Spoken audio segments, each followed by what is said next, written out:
Hello, this is Dr. Katie from Craig Chiropractic and Kinesiology, and this is, I believe, part 4 of our series of free or easy things that you can do at home to help hormonal imbalance. Okay, there's many things we do in clinic that you may need to help your hormones, but I want to give you some fundamental things to be doing at home.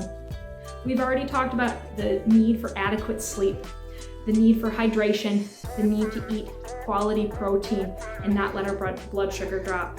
Now, the next thing I want to talk about is the need to help reduce or avoid caffeine. I know, ladies, a lot of you aren't going to want to hear this one, but just hear me out for a second. If you deal with something like hormonal imbalance, you have the painful period cramps, you got the heavy bleeding, you have the acne, you have the chronic fatigue, you're injuring easily, things like that. You can't sleep at night because your mind is racing, but you're exhausted all day long. Okay, this one's for you. I know we love our caffeine, we love our coffee, we love our drinks, right? But caffeine is kind of what we call like whipping a tired horse. If your body, if your adrenals, if your hormones are fatigued and tired, caffeine just forces it all forward. Now that works in the short term. In the short term, you'll feel a boost of energy and you'll get through. But in the long term, that's gonna lead you to more burnout, and that's not healthy. Okay, I'm not trying to ruin anybody's day, but ladies, it can go a long way for your health. Now this is true for men too, but especially for us women, if you can reduce your caffeine or eliminate.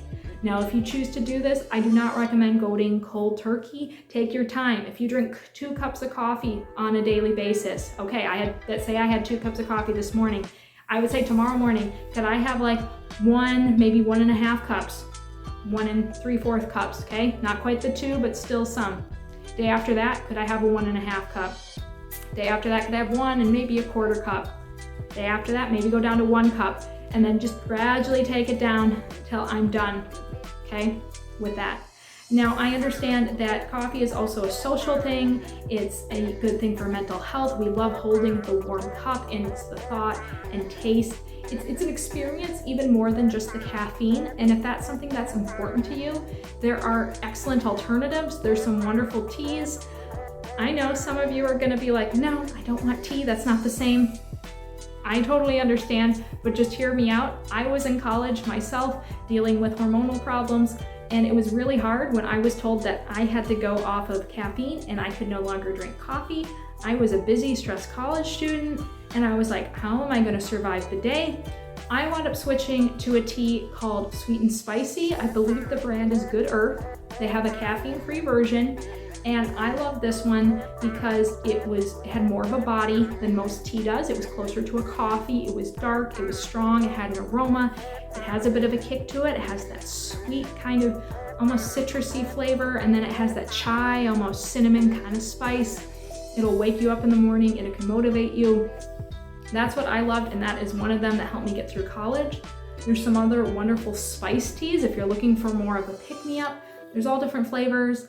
There is alternatives to coffee too, like the dandelion or chicory blends as well. So know that there are alternatives. You can still enjoy a nice hot drink, but just understand, ladies, that if you're trying to heal your hormones, if you're trying to feel better, if you're trying to get your health under control, cutting out caffeine can go a long way to help that. So give it a try today. If you have any questions, feel free to drop them below.